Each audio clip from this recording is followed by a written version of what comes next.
Assemble!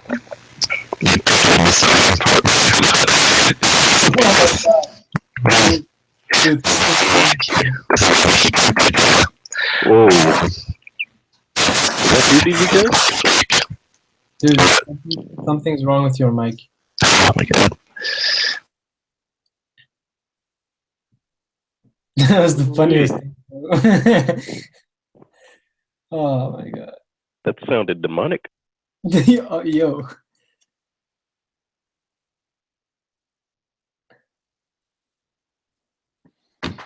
My cat just made a sound. Is it good? Is it? Can you hear it? Yeah, it's better now. Okay. Yeah, no, I clicked on the video and I started hearing like static, like crazy. It's like I thought that was one of you guys for a second. Anyways, so basically, I'm gonna be doing another theory vid for like the side forge for this week. We might get Nikki and Laws joining later, and maybe Dan as well. But if anyone wants to join as well, that's fine. I'll throw the Google Hangout link in the YouTube channel. But basically, this week we're going to be doing I'll be doing like an explanation of like where I see Crocodile in the future in terms of like not just power, but so much like his actual relevance to the story and like who he's going to be working with and all this other like stuff. Here, so there's the link if anyone wants to join. So I'll basically just start off with I guess his relevance for right now. So I know some of you have heard me say it before. I said it yesterday in our stream, but I personally see that Crocodile himself will be actually working supposedly with, but more so having working over, so having Capone work under him. And it seems crazy at first, but the reason I think of it, even though we don't have any like real base evidence for it, is we have the mafia theme, which is a huge thing right now in Whole Cake, which is you look at the Vince Smokes, they kind of have that mafia attire, as well as the Third Reich attire. And then you also have Big Mom, which her name itself gives away the mafia theme itself, um, which is the mafia overlord, the mafia ruler, boss, whatever you want to call it. And then you look at all of her crew; a lot of them follow suit with the mafia themes for it. And then obviously Capone himself is the biggest example of all the supernovas and everyone in the series. Is he has the mafia theme? Yo, it's a plus. Yo, This Lazaro? Yeah. what's good, guys? But yeah, and so basically, like his mafia theme resembles a lot to me the form of like Crocodile, and we know, like for instance, like the underground like brokers and stuff like that, the network basically of like the dark web, the um like shifty, the black market, basically like, the shifty people in the series. And personally, I think that he basically has relations to this underground market, right? And I think that basically he's going to be kind of showing off the uh, underground brokers later in the series when we see him introduced again. Because we see other people from him, like the brothers wearing the cowboy hats that we see on the cover story with Ace Sabo and Luffy. We see some older people that kind of, to me, looked like resemblance of like a Germa people with the headphones and whatnot. And so I think Crocodile is going to be introduced once we find out what Capone's up to in this arc, which is most likely to kidnap Pudding, and then try maybe take down Big Mom. But I think it's more so get Pudding and leave. And so I think him failing, which is probably going to be most likely the case, is Capone will fail and we'll somehow get like a either kind of like a little silhouette figure of Crocodile, kind of like we got Rob Lucci in the last arc with Dressrosa, or something along those lines. So I think we're going to see basically Crocodile hearing about Capone failing, but not really caring, because I think Capone to him is like a chess piece. It's kind of like if it works, it works. If it doesn't, it doesn't. Um, and so I think it'll be kind of interesting because he'll cut ties with it. And I know, like, for instance, the wedding, normally like you'd have guests showing up to the wedding outside Big Mom's family. And I wouldn't be too surprised to see people like Crocodile showing up, and be another way to also introduce him into the series to kind of show off like him being there on the island itself. But I just thought it was really interesting that like people don't really see that Crocodile himself will be coming back in the series, especially after like one of the big scenes after the war arc was we see Daz Bones, Mr. Watton, alongside of Crocodile, kind of sitting on the box in one of the random towns outside of Marineford, and they're talking about going back into the New World, which means that like many other characters, they have been in the New World, which is a big thing. And in terms of strengths, if you look at like Crocodile, he's one of the only people that have basically brought Luffy to his knees multiple times.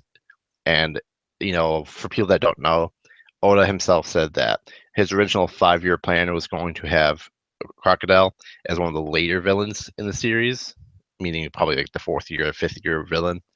And that Luffy, because he got a big audience, he grew One Piece to where it is now, where it has obviously more than 5 years in the story. So he even said I basically brought in this character thinking that it was going to be on my 5-year plan schedule, but then taking him down way too early. But one thing he did do, which was nice, which is he basically added the effect of taking down Luffy 2 times and then having to fight Crocodile a 3rd time and then beating him, which like no other villain in the series has really done.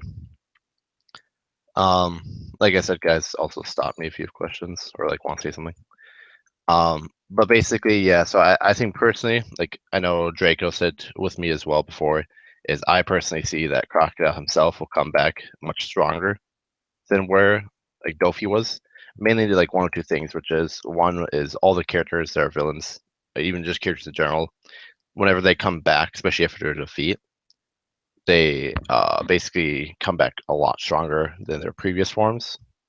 And so I think, sorry, I think that Dofi himself was a very strong character, and I'm not downplaying him.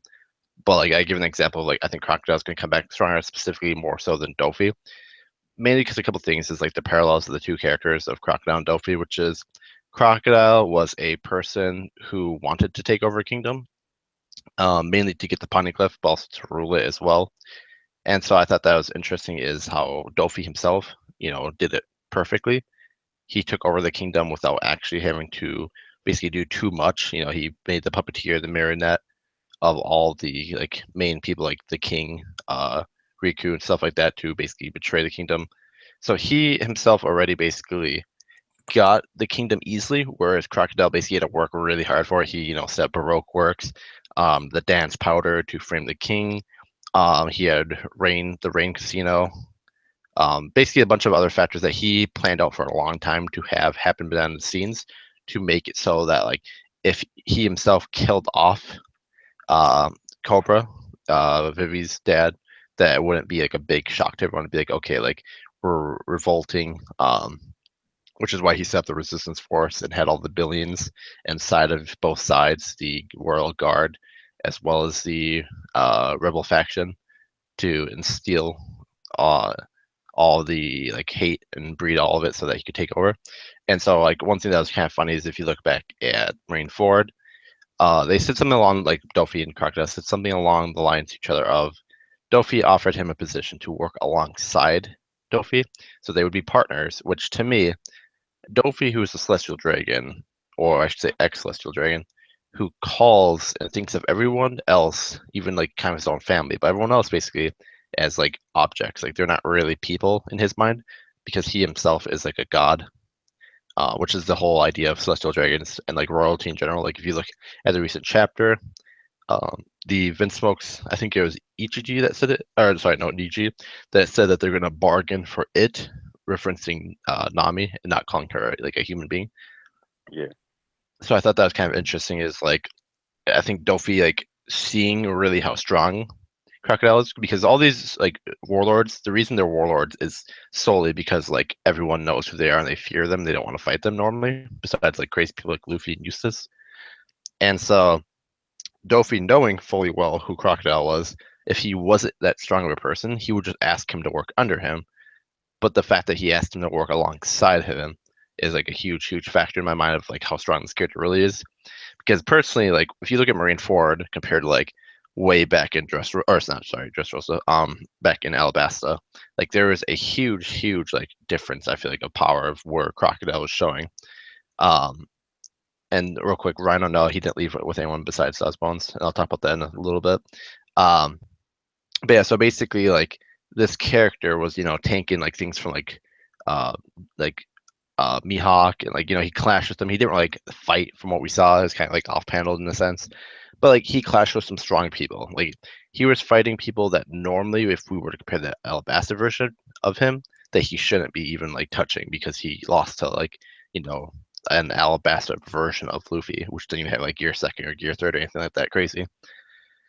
And so I just thought it was interesting is like how Oda kind of like showed off more of his strength to kind of like bring more relevance at that time to make him more something in the series. And so I just thought it was interesting that like Oda himself is kind of showing, the parallels of the arcs, which is Alabasta is very similar to Dressrosa, and basically how like when we get back to Crocodile in the future, again, I personally think that since he told Dofi that Dofi would have to work under him, that was kind of like a backhand slap to Dofi's pride, but it was also like a show of like he himself believes that he's stronger than Dofi, or at least can be.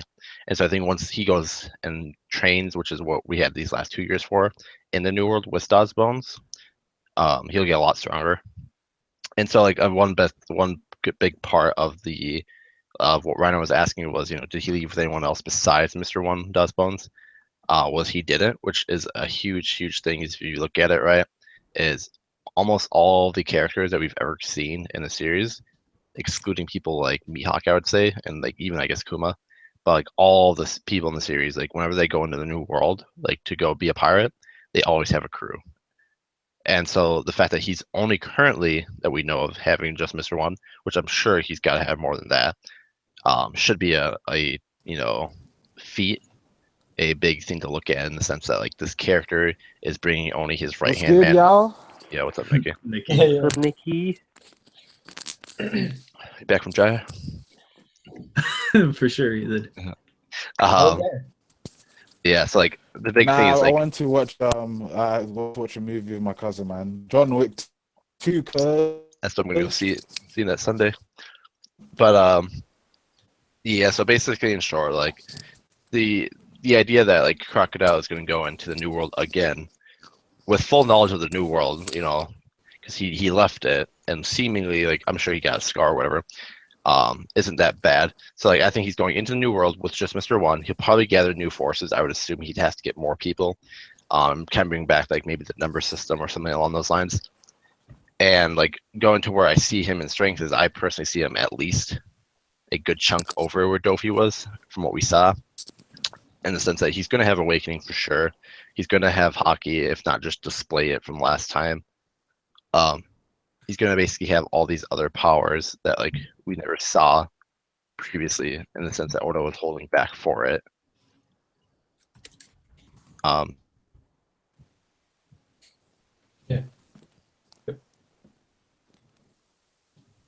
Wait,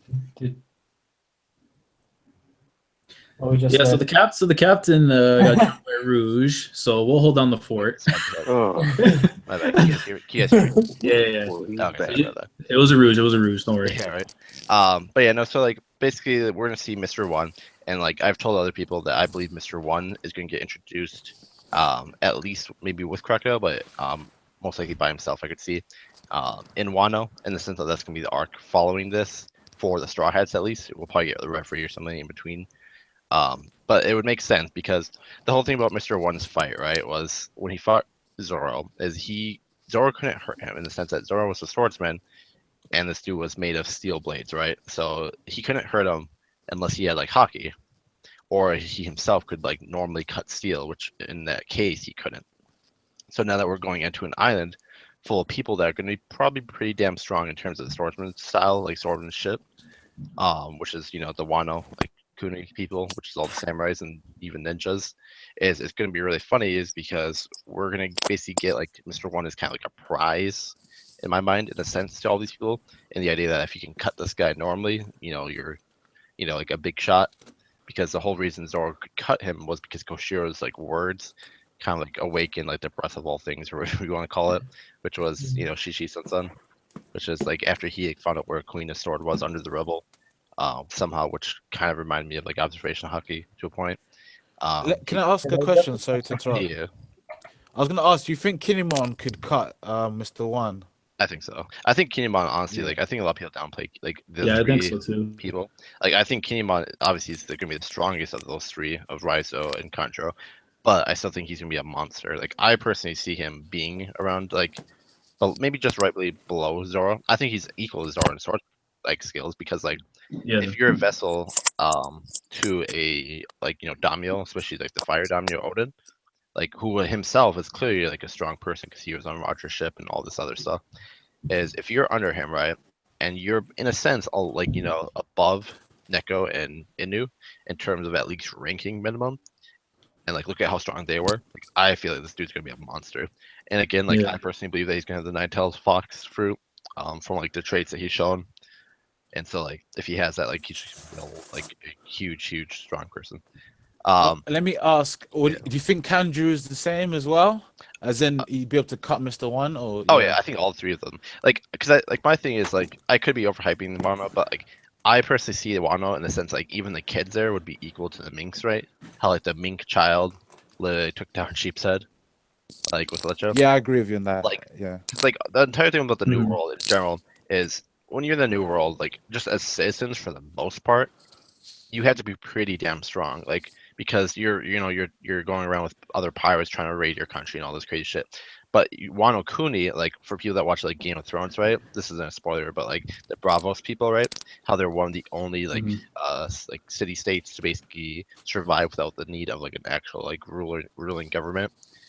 That's kind of how I see Wano Kuni is like they've been living there for thousands of years or whatever without the need of help from like the government itself. So they've been fending off like people like pirates and all this other shit. And then you have like these people who are basically trained most likely from birth to be like top tier swordsmen.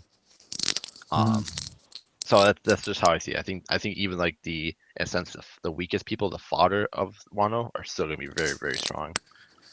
And which is kind of funny going back to it is because like if you look at like Luffy, like his main counter would be fire and cuts like blades. So I thought that's kind of funny. Mhm. Brago, no, he's not. Brago, no.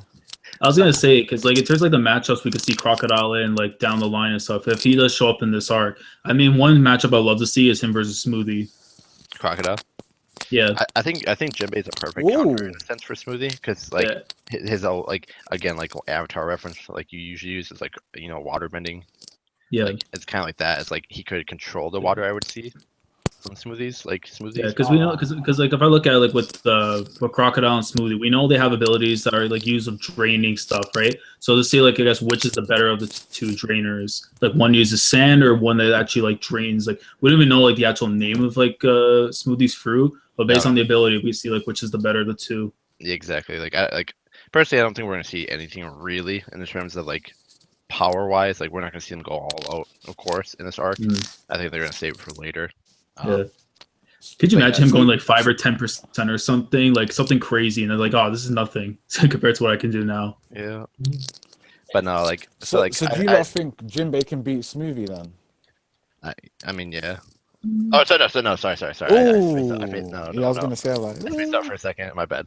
I'm playing Yu-Gi-Oh in the meantime. yeah. I think you said the other way around. But no. Like Smoothie Yeah, I was and gonna Cat say, Curry alone. I think Smee should be able to beat Jinbei. Yeah, the matchup like makes a lot of sense for her because she can be able to suck out like the moisture from like his fisherman karate. I mean, like it should be pretty easy for her to win. yeah, true that. Um, And Braga's, I know Smoothie's retarded, but it's like she still has to win though. yeah, like Braga's saying like he thinks that Dofi could like mid-diff Crocodile, but like why would they ever bring back a character if they're gonna be as weak or weaker than the previous like I villain? think It doesn't when make he sense. was in Yeah.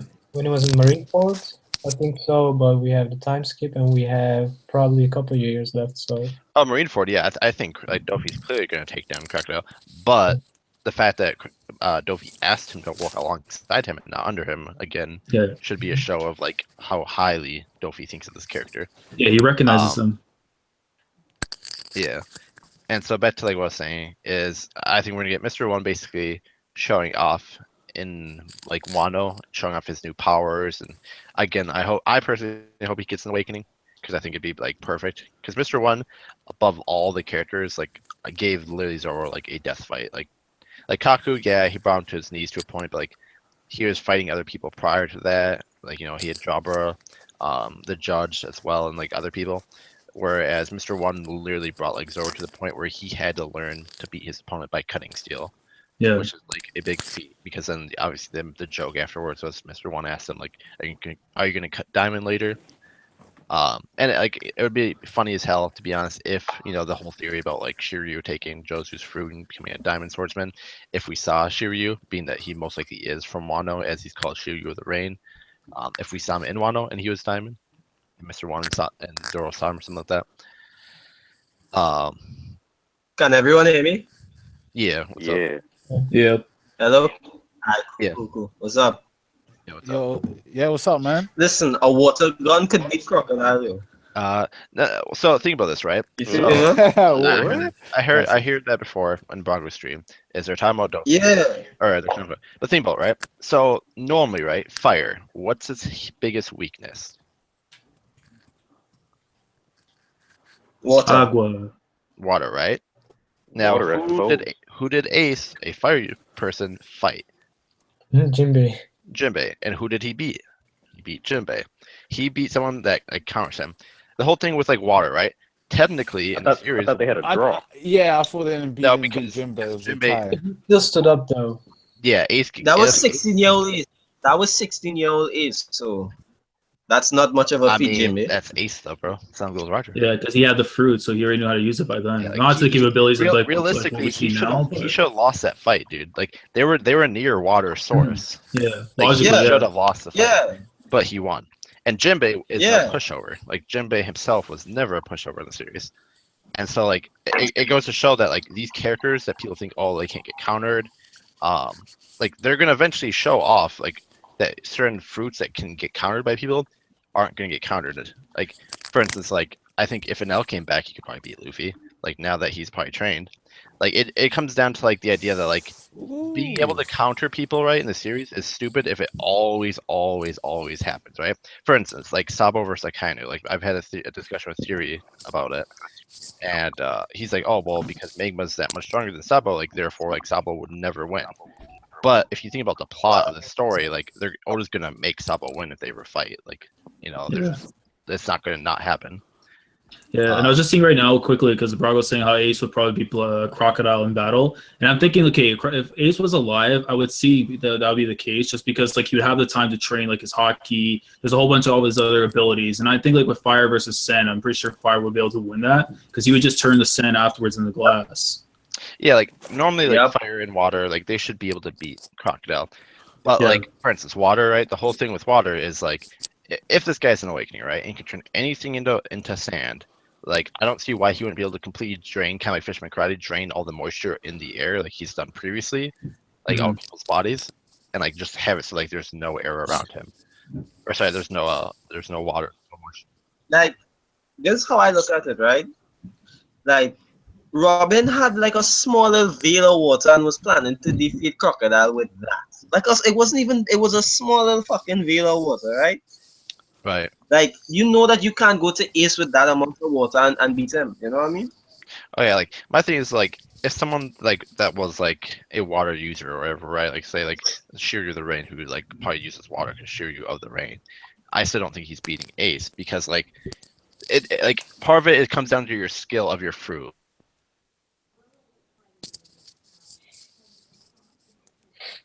Yeah, I get that. So, do you guys want to What did- hear when I think Crocodile's coming back?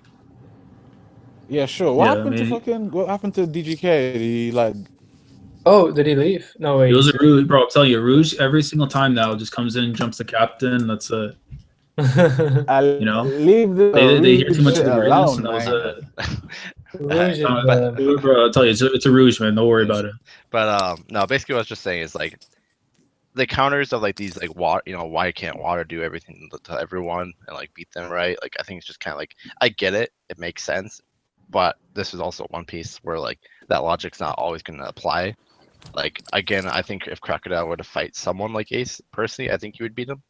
If we're talking about like Ooh. Ace now, like the thing with Ace though, he's such a fucking weird entity only because like I compare whenever I think of where Ace would be now, I compare him completely to where Sabo is. Yeah, And that's I what think mean. Sabo versus Akainu, or sorry, Sabo versus Crocodile currently, where like they would both be now, I think would be a really good fight. In a sense, like I get like Sabo is very strong, but like I don't really see him being like a second seed in a Yonko level or like a third seed. Like I could see him maybe fighting someone like Jack or something like that. I don't want to go too much into power levels because that's gonna like spiral out. But like basically, like Ew. I think Crocodile himself is just gonna be a huge monster. Like, and the thing with Crocodile is I don't think he's gonna fight Luffy again personally. Like he might like skirmish with him, but I think they're gonna team up in Wano if he's up in Wano. Like I think they're gonna for sure team up. So Because can I ask Crocodile- this question? Like, do you think Sabo could fuck up Cracker? I think so. Like the whole thing is I have like people talk about the fire and biscuits and like making it frail and like cracking it. I feel like he should be able to personally, but like I don't think we've seen it even remotely like 70%, 60% of what Cracker had to show because he said that was Yeah, his true. favorite armor set and like that means there's more than one. And so like I don't know. I personally think Cracker's still gonna be a huge like I think Cracker's gonna be kind of like that half joke character where because he lost to Luffy, if he does come back like he's gonna kind of like show to Luffy because I don't think he's fighting Luffy ever again. I think he's gonna fight someone that Luffy might fight or something like that. Because like I know people talk about like what if Big Mom were to go and fight in Wano or fight Kaido or whatever, right? Like I think Cracker would be a perfect person to fight someone like Jack maybe even just because they would like show off their full strength. I don't know. I don't know. Like we're kind of straying off topic too much, but But yeah, like back to what I was saying about Crocodile, like I just think that he's going to be shown as a stronger character than the characters we've seen so far in the New World. But again, I don't personally see him being a villain anymore. I just see him being like a straight up like ally. Now I could see him trying to do some shady shit with like kidnapping Robin clearly because his whole thing is he wants the poneglyphs. Which, Yeah, for sure. He knows now for sure. Like, I mean, he's known that Robin can read the poneglyphs. So, like, to see like now on such a large scale where like the real poneglyphs are going to be introduced, like for him to know that information, he's going to want to take her right back after. Exactly. But, like, I understand like where some people are saying like he won't be like a main antagonist or a main villain. He'll try to do something like that, probably fail, and then end up going at the route of an ally. What I think is that Crocodile's gonna come back in Blackbeard's arc when Pluton is being put into play. Where would that be? Like after Wano though, or Yeah, I was gonna say. Blackbeard's arc, which would be probably Raftel. so that's the series. Nah. No, he's gonna come back before that. No, before Definitely. Raftel because they have to round their groups, right? I got Yeah, a but question. like yeah. What's up? How do you guys think that this is you guys said it a long time, I want to say it, but how you guys think they're gonna get Jack back? Or if whatever you guys say, do you think this has happened before where Jack is probably sunk and they've had to go rescue Jack? Like Yeah. like I think so. Like I think Yeah. they're like someone's most likely gonna come across him. Again, He was way too composed when he was in the water. He was just way too composed. Yeah, he was chilling. Yeah, I noticed that like he was just kind of chilling, like, hey, get me the fuck out of here, as if like, this happened before. I need you guys to come do it again. Like, because it's kind of obvious to me that they have more fishmen on the Beast Pirates anyway, not just Jack. So I'm sure there's other fishermen that could help him. Yeah, like Do you like think? oh, go ahead. Yeah. Oh, sorry. Do you think Jinimbe will be his opponent because I saw someone comment that since Jack's a fisherman, would Jinimbe be his opponent since they're both fishermen? Yeah, or maybe they might have a history that we don't know about. I made the video on it last week, I believe, where again, Jack the Joe is most likely like a reference to how like control, like how much control, how much mastery he has over his ability for Fishman Karate, in the sense that like Fishman Karate takes moisture from the air and like creates like shock waves with it with water inside a person's body because they're made of 10% water. So if this guy is really a monster with Fishman Karate, like imagine if you could take away the moisture, like the water from everything around him, like plants, animals, all that, people, and like turn them into sense like mummies, how like Crocodile does, where like there's no water left in the area. Like Jinbei would have to overcome his own Fishman Karate to be better than Jack the Drow. So you think like Jack is probably stronger than Jinimbe, like just right now? But oh, like, for sure. So. Yeah, definitely. He has to be. He has to be. Personally, the guy fought like Jack admirals and stuff and still came back alive. Like, yeah, that's insane. Yeah, like I know people hype out Jinbei because like obviously he was a warlord and he was a big person, whatever, he's strong. I personally think right now, if he were to join the crew, he'd be below Sanji, if not equal to Sanji. Like I don't think he's gonna. Yeah, I agree with you on that point, but I think, like I told you guys, no, I don't want him to die. I just think he's gonna die this arc, personally. I think if he was to join a crew, he'd probably be like the tankier guy of the group. I don't know, just like more physical force. Yeah, Well, then Zoro and Luffy. Yeah, I know it'd be like Zoro, Luffy, but I feel like just like with like the sheer strength, he would probably be, I don't know, just a little bit stronger. He might be the fodder neutralizer. He might be the guy to just take out all the fucking fodder. You know? Mm. The fish that's might like penalty wild. That's like Nami's job though. Nami and fucking That's Robin's Broken, those job. guys. Hmm. And yeah, and Robin as well. I mean, yeah. Nami, Chopper, like Frankie to an extent, because we know Brooke is top 5 already. So yeah. No, Frankie can't do it. Frankie will blow everything up. yeah, I mean, if Right. you could bring out Shogun Frankie, I mean, like should be able to. Yeah, he would fodderize everyone quite easily. Of the Yeah. fodder. Hey, this is a random question, but what do you guys think happened to Pound? Dude, I think He I think he's got his apple juice. no for real. I literally think he's gonna And then come to there's the a wedding. If pound they need him, plotting. he's gonna go crazy. Yeah, Pound's about to go. Yeah. What I think is going to happen is that when he comes back with his apple juice, he'll be like, yo, he'll reveal like the truth about Lola and how Big Mom was like, her memories were manipulated. He'll be Yeah. like, what are you talking about? Like, you know? And You imagine like we see him sitting down by like a bar or something, sipping on the apple juice. You get like a little shot of like the drink, and he's just like reminiscing to the past afterwards. He's like, "Damn, I remember Anohi like on that day." When I was tearing Big Mom's ass up, man. Oh, Yeah, Yeah, like yeah. the second time around. Those were the you know. days, man. Those were what the if, days. what if, No, the hell they was not. what if Pound is actually the one that's going to fight Big Mom? Who? I could. Do you guys think like Pound maybe has like some extraordinary power that maybe we don't know about? Like, you know how He some was- characters don't look like nothing, but they have just Right. like this crazy power. He was her husband. no, I think Pound's fucking super strong. Like very rarely do we see characters lay big. Oh yeah, you're strong to Luffy, and then someone else, no, you're not that strong. Hmm. Like I think he's gonna be. I literally think like as trolly as it sounds, I think when he gets his apple juice, bro, he's gonna go sick. Like Yeah, Popeye, maybe yeah. you trigger the power in him. Yeah, because like why would Pound like again like why would Big Mom take like a random garbage person as like a mate, like a husband? You know what I mean? Like Yeah. she clearly saw like some interest in him. Yeah. The crazy Just to thing play- is, he just came up missing. Like we haven't seen Pound in like how long? Yeah, and another thing, like I wonder, like why was Pound like the only husband that was in that forest? Like where's the other husbands that she's? Because we know she clearly had more, but why have we only been introduced to Pound?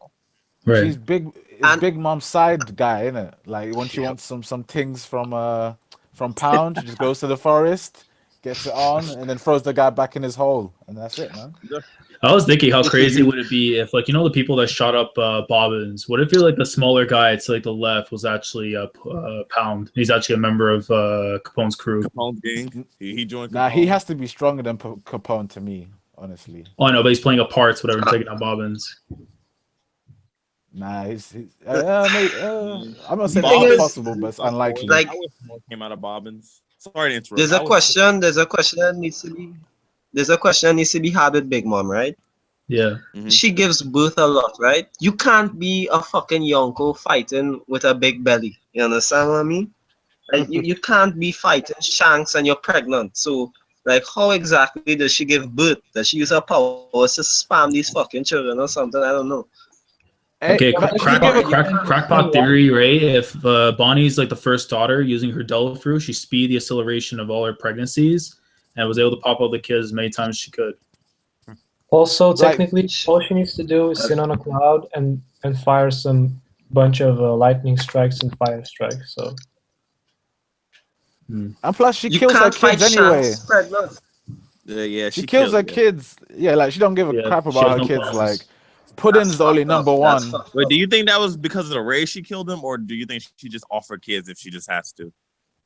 I think, think if, she's if sick. she has to, she'll I do think she it. just offers the kids, but I wouldn't be surprised she used like the race as a part just to kind of bargain with them. I think she's sick. I personally think Big Mom has a mental disorder. That's me personally. No, I agree She with you on could. that point. Yeah.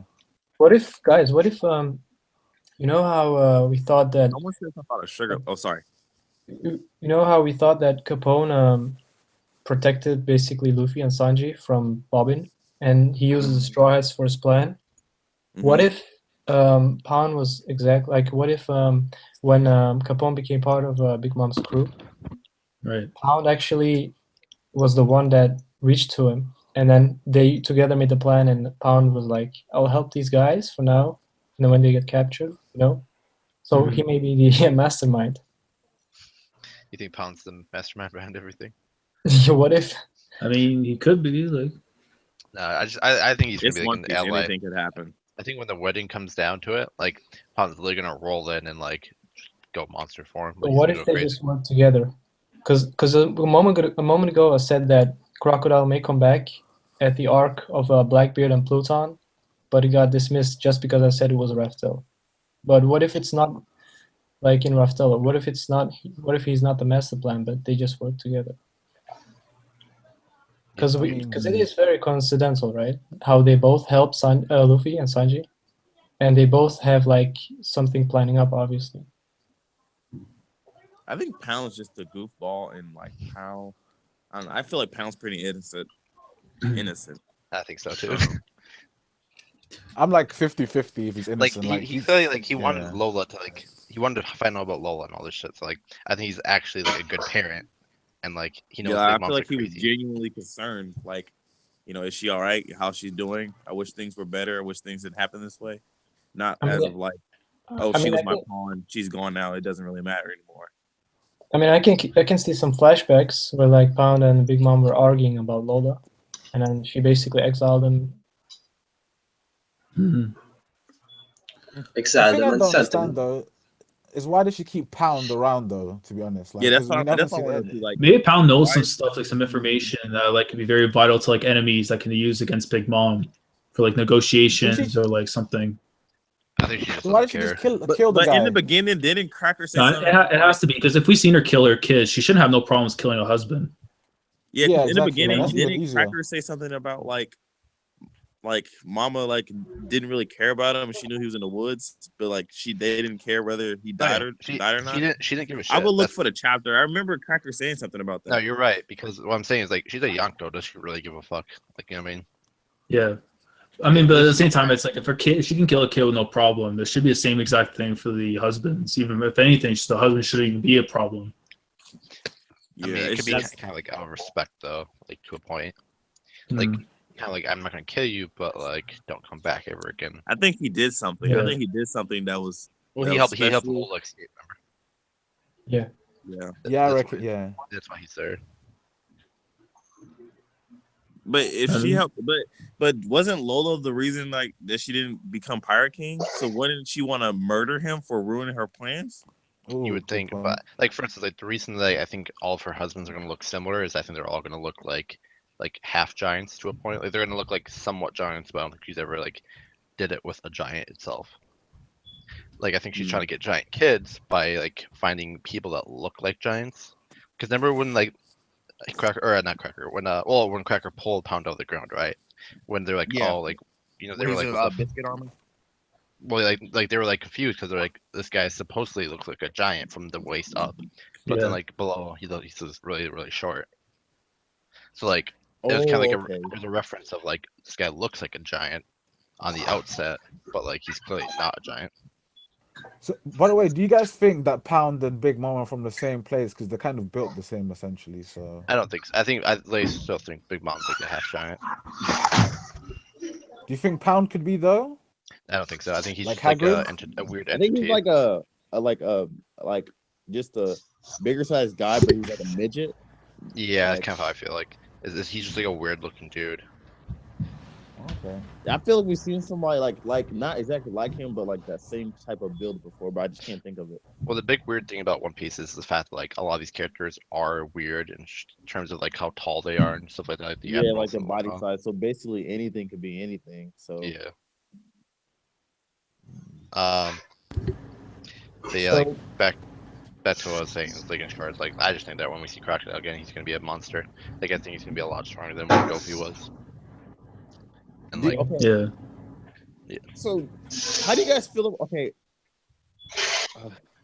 I've heard it said before that Cracker was weak because he got one-shotted by Luffy, but I mean, he didn't even get one shot. They were fighting for Yeah. like 11 hours. yeah, That's not they were getting fighting for 10 days. Okay, yeah, Yeah. that's my point. So they were fighting for like 10 days, And when we came back to the scene, you know, Luffy was big and Cracker was still using his Biscuit Soldier. So, you know, it kind of showed that Cracker had the stamina to keep using his Biscuit Soldier to keep him going and stay on par with Luffy, because Luffy was consistently regenerating his stamina by eating the Biscuit Soldiers, while Cracker, you know, consistently kept using up all his stamina. So, you know, I congratulate him on that. But I feel like Cracker, I mean, I feel like even though he lost, I really feel like he won. Because he Yeah, held like him off. yeah, Yeah, like like we you all know, in know a he sense, got I feel like even though he lost, but in a sense, Cracker still kind of won with everything he kind of did, because everybody knows without Nami, Luffy, that would have been into Luffy. Yeah, But exactly. yeah, like and after, plus after everything Cracker did, I feel like Cracker took the W and Luffy actually took an L. Yeah. That's just my personal yeah, opinion. like the thing is as well, because he got nerfed by Big Mom. Like Big Mom was like, you can't kill any of the Straw Hats, so we didn't even Exactly. see So that Cracker takes a lot go away from all in. Cracker to do So anything Cracker's like, okay, crazier. I have to figure out a way to still attack you, get you down enough, but at the same time not kill you. Yeah. Yeah, exactly. I don't know. I feel like Cracker won that fight, even though he lost, and it makes I mean, sense. realistically, if it was an actual 1v1, Cracker should have won that fight with all the restrictions yeah. that he had The on first him. Like, day, it's the first amazing, day like Cracker how much restrictions that he had, and like even though like okay, he lost in a handicap match, the fact that like all those restrictions that he had on him, it's still really impressive. yeah, and he slashed Luffy's arm while he was in Gear 4. Yeah, like dude, he Remember when almost he cut broke him Luffy's in arm half in and Gear he 4. Like, popped how out? crazy? Yeah, he popped he, out like, and then he straight cut it in slashed his half, arm. He like- put a gash in his arm. No, he almost cut the arm. Like, if you look at that panel closely, like it was more than half at that point. Yeah, it was pretty deep. It was like a severe cut. I don't know how Um, Luffy regenerated Yeah, that. but like that was like, you know how we see like the tooth and stuff, how Luffy's like missing a tooth. I'm surprised we haven't seen like in his arm like a scar or anything Yeah. like that. Yeah, that's why. You know, because I think why that's more impressive though. Yeah, I think like either Oda forgot that or like something had to happen, because I know just eating biscuits didn't regenerate his arm back. Yeah. That was a really nice cut he left in him. I mean, the only thing that can logically make sense for is like when his arm kind of deflated back because it was like went from big to small. Like the wound itself kind of like shriveled up after. I mean, if we were looking at like from a big, his arm being like huge and stuff, then the mark would be showing a lot more of the scar. But I guess because now he's back to normal form, we might see like a little like not scab, but like something like a smaller scar. But we know obviously it's going to enlarge afterwards when he goes into Gear 4, which that would be awesome to see. Like he goes back into form. It's like I remember the mark he left on me when I go into his form. Say it again. No, I'm saying like it would be cool to see like if he has like the scar or whatever on his arm and stuff, right? The next time they see he fights Cracker, and he's like, every time I go into his form, I remember this mark because of you. Yeah, that'd be nice. Oh wow. The thing I don't want Luffy going Gear 4 this arc again though. It just like he's literally rinsed it out so much this arc already. Yeah, even though like he's only used it this would be twice. I feel like just seeing it again and be like, okay, you're using it a little too much. Like if you can't beat him without going Gear 4, you're not ready for the new world. Exactly. Well, like when he got to Fisherman Island, I was like, okay, Luffy, like you're good, okay. That's before we even knew Gear 4 was like, you know, he could do that. I was like, okay, Luffy, you can do things, okay. You're pretty big. And then when he got to Dressrosa, I'm like, yeah, Luffy, you might want to leave because I don't think you're gonna be able to do take on a new world. And then when he got the Cracker, I'm like, he has Gear 4th, man. Cracker's about to get one shot it. And then I saw him go Gear 4th to only find out that was a soldier that he was taking on. That wasn't even the full body Cracker. It's like, okay, Luffy, it's like a clone. A clone pushed him to use Gear 4, which is insane. Right, and then even when he used Gear 4th, he had to show a new move called the Organ Gun, I believe it was. Yeah. Where he had like all the multiple arms, and they still wasn't breaking the shields, the shield that the Biscuit Soldier was using. So that just clearly proved that was that hockey he was using on his the soldiers. Yeah, but that would just have to for the most of the fight, he didn't even use hockey on his Biscuit Soldiers. That's what's crazy from what we saw. Yeah, and I thought it was crazy. Like when Luffy punched him, you know, he broke through that one soldier, and then when all the multiple soldiers came, like he wasn't doing that same thing again. So that clearly showed that Cracker was like, okay, I'm gonna up this a little bit, and you can't take me. So Cracker feats were pretty amazing if you just think about it. No, I think people downplay Cracker, which is stupid. Like once they see a character get beat, like they instantly like, oh well, that character's now garbage. Yeah, that one shot word makes me so frustrated. I hate hearing it because I don't. There's certain characters that are one shot, and then there's one shots that aren't really one shots. If it takes consecutive days to hit his, well, he didn't even hit him. Actually, Cracker got frustrated and tried to stab him, and then without he got hockey, thrown which out. is the best part. If he had hockey, the thing is, if Cracker was trying to kill Luffy, he'd be dead by now. Even if yeah, of course. Like I feel like first day that they met up, Luffy would have died. Like they would not have taken that long. First day. Yeah, in a 1v1, Cracker should have won that. Yeah. Yeah, 100%. Like, I So know that was people- to me. Like to me, it makes me more impressed with the fact that like Arouge was able to take down a Yonko commander without any help whatsoever. And it's Yeah, like I I know was people can say easily like he might have had help, but from what we saw already from against like the pacifistas and stuff, I highly doubt he's one of those characters that relies on his own crew. Like who really stands out from Arouge's crew that can actually help him out in combat? I've noticed No one that, like, really. And his whole crew is really only Arouge that we've been mainly introduced to that actually put it in work. Yeah. Because it's like kids crew. You have like Wire, Heat, Killer, all those guys. Who does Arouge really have? I think it's honestly, I feel like in the new world we're gonna be introduced to somebody else, but honestly, it's only been Arouge. And for him to take down a commander, which Luffy couldn't do, I don't know how many days it might have taken Arouge, but for Arouge it seems pretty easily to take down a commander. You know, I got to give him his props for that. You know, that's pretty.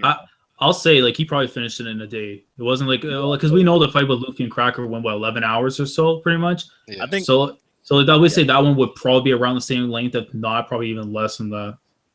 Because it was only 11 hours because he's running away. That's the only thing. Yeah, and then obviously close to Rouge, like we know that Prometheus, Zeus, and then we saw like Cracker came in afterwards. But like he at least took the W home and taking out a commander. At the end of the day, that's kind of what matters. You can say whatever happens afterwards is like that's like a bonus. So if you do more damage, you do whatever, like that's like an extra paycheck coming to you. You already did your job. Yeah, like you did what you had to do. You come home. Like no matter how it was, you did what you had to do. Exactly. So let's like think about it. If I fight Mayweather and I beat him, okay. But then if I gotta go fight like say Pacquiao and I end up losing to him, hey, at the end of the day, I took the big paycheck home with Mayweather. That's all that matters. But I was gonna say, guys, because of obviously matchups and stuff, that's not necessarily the strongest people always win the fight. So right. If it was Law versus Cracker, how do you guys think that would go? Like the thing with Law is I don't think he's as physically strong. Like as Luffy, so it'd be hard. But like if you could teleport behind him and like gamma knife him, like I mean, I think his crew would actually help him win the fight more than like actual like punches and kicks or like anything like that. Yeah, because it seemed like Cracker was a balance of more of a balance of like I'll send these fodder, well not even fodder, I'll send these tanks up, and then I'll be that rogue that comes in and do all the DPS. That's what it seemed like. Yeah, because like. It was like to me when I saw him battle, it was like a chessboard. It was like now he's all these pawns as his like biscuit armor knights. Yeah, and he's just saying them to wear down the enemy. Like realistically, if he can do like because why they call him like 1,000 Cracker? I thought like it'd be something crazy as fuck where like he could make 500 biscuit soldiers or something like that, and they'd each have like 2 arms, obviously. And so like if that was the case, like I don't see how like someone like that would normally lose. Because like again, these are a Yonko commander, bro. Like these are like top tier of their crew. Yeah. And like I highly doubt at the story point that like most people could beat him. Like again, like Rouge, I think is like I think he might have been able to beat Snack by himself, but like for like having other people, I wouldn't be surprised if he had like other top people in his crew. Because like we didn't know about Capone having top people in his crew until we like this arc. Yeah. Like Vito and Grotti weren't shown before. Yeah, the only thing that's like if you go back to like because obviously we saw Rouge when he met Kaido and stuff that took place after the events with Big Mom, and like from what we've seen like the people that were there like attending to Rouge, there was not really like one person that really stood out like this could be his first mate or something like that. Yeah, 11 hours. Okay. Because it'd be kind of crazy. It's like let's say like they like he would get help and whatever, right? But we didn't get a hint or a look at one of these guys that could maybe play to that. So that's why I kind of stay and say like Rouge did win that fight on his own. Yeah, I don't think. And I think with his character, I think it's his character too. Like I doubt he's one of those guys who want his boys to come and help him out. Considering like this is like a priest. Like a priest wants to be able to do like the word of the Bible. He doesn't want someone to help him out. He just follow along. And the thing with Rouge, doesn't his what is devil fruit like when he takes damage he can turn it into like he contracts damage and uses it for himself after for power. Yeah, so like I wouldn't even see why he would need the help. He would want to take in that damage to power himself up. So I feel like because like he's more of a solo player. He's like, okay, I can do this on my own. I just need to make sure I stay alive enough. Maybe he has like someone to heal him up to make sure he stays alive. But other than that, I feel like he's like, okay, I'm gonna take in this damage, Okay, power up, I got you. I feel like that's what a Rouge would do. Maybe. Yeah. You just have someone to keep him up, healed, healthy, so he won't critically die, but just enough strength to use his devil fruit. Yeah. I mean, anyone else have any more questions in regards to like Crocodile? If like anything we haven't touched upon yet? Because I didn't see the beginning, so I probably missed most of the questions. But I was gonna ask a different question though, if no one else can ask a crocodile question, yeah. Okay. No one else. I was gonna ask, out of all the supernova we've seen now in the new world, how would you rate them? Like, take Luffy and Law out of it. Like strength, Just like yeah, just in your opinion, like I how think strong they've X-Drake is the gone. strongest. Who? Oh, okay. I've always thought X-Drake was the strongest. Like my original thing from like Sabadi was is gonna be like either Eustace and X-Drake probably tied, and I thought maybe Rouge or Law after because like how humble they were. And then I thought like I personally thought Luffy was gonna be one of the weakest ones, only because like Luffy's whole thing is he has to overcome characters. Like that's like Yeah. shonen in general. Is like, you know, Goku being the unstoppable force and stuff like that. So I personally saw like those people were all gonna be stronger than him, even people like Bonnie. Which I still wouldn't be surprised because like, you know, people slept on Rouge and like once we found that out, like now I personally think people are overhyping him at this moment. Yeah, Because, everybody like, jumped on Yeah, his I can train agree, I after he can done that. agree. They're like, "Oh, Rouge, Mad Monk, go, John." Yeah, but I think it comes back to where like what's going on with Luffy, because the fact that after we see what happened, like of course people are gonna overhype Rouge because like he did what Luffy couldn't do, and that's fight a Yonko commander on his own. So it's like, yeah, we see that detail. It's like, okay, now we saw what happened with Cracker. It's like, wow, he needed Nami to help him. Okay, Rouge is obviously clearly stronger than Luffy at this point. Yeah, that's. I think it definitely- will also depend on what was the other commander's devil fruit power. Do we know that? Maybe I'm No, just we don't Yeah, it's just all we know is the guy's name and stuff. But I would not be surprised if somehow this guy's rank was a lot more higher. It's just like Oda's kind of like hiding it for the moment. Snack was a burrito, and he wraps his opponents. makes sense. This guy, burrito fruit, yeah. He was like a quesadillas. Yeah. Oh my days. Static was asking really quick though a question in chat if Crocodile is a woman. Yeah. Like if you think you guys think I like think so. yeah, you guys think will it be like, introduced though in this arc, or you think it'll be sometime like after when we see Ivankov again? Crocodile's a woman. I think because he's got a weird past of Ivankov, but I think Ivankov changed him into a woman, and then he had to like beg to be changed back into a man. I don't think so. Because like the thing is, when we see Crocodile, like I'm talking about like in chronological order, when we first ever see Crocodile in the story, we don't see his face. We see the side of his face. So there, like Oda, of all the characters, this is when at Gold Roger's execution, we don't see Crocodile's face, but every other person, like Mihawk, Dragon, all the others, right? We see their full face. So there's a clear reason why he's hiding. And like if you ever see the picture from the SBS where like Oda drew Crocodile as a child, it's a clear unisex picture in the sense that like there's no like differentiate between whether it's a female or male. Yeah. And so like I think Oda's clearly pointing out, and like this is like I don't know if this is like overall, but this is, I know in America this is like a small like joke that's been around, is if you have an earring, right, on your ear, if it's on your left ear, you're either gay or I know you're what either you're gay saying. or Yeah, I know you're what you're pirate. talking about. Yeah. Oh, in the UK, it's right. If you have it on your right ear, you're gay. You have to have it on your left. Yeah, like that Yeah. certain stature. So I gotta switch my earring after. No, I'm kidding. But but yeah, so I think that's another like hint. Like I just think that, like Oda's kind of like gonna blue ball us basically until we see like Ivankov again or something along those lines, or someone that Crocodile maybe knows. Because I could see Mr. One being like straight up like the most loyal to to her or him. Like I don't know, because I think it goes back to like Queen and why she wanted to be like not a like why she wanted to be basically a male was like the females were looked down upon. And so like I could see Crocodile wanting to be a strong pirate, and like people look down on her, so she wanted to be a male.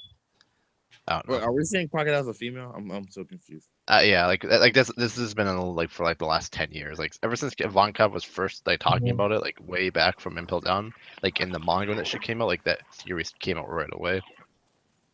So wait, and like so Crocodile's a girl?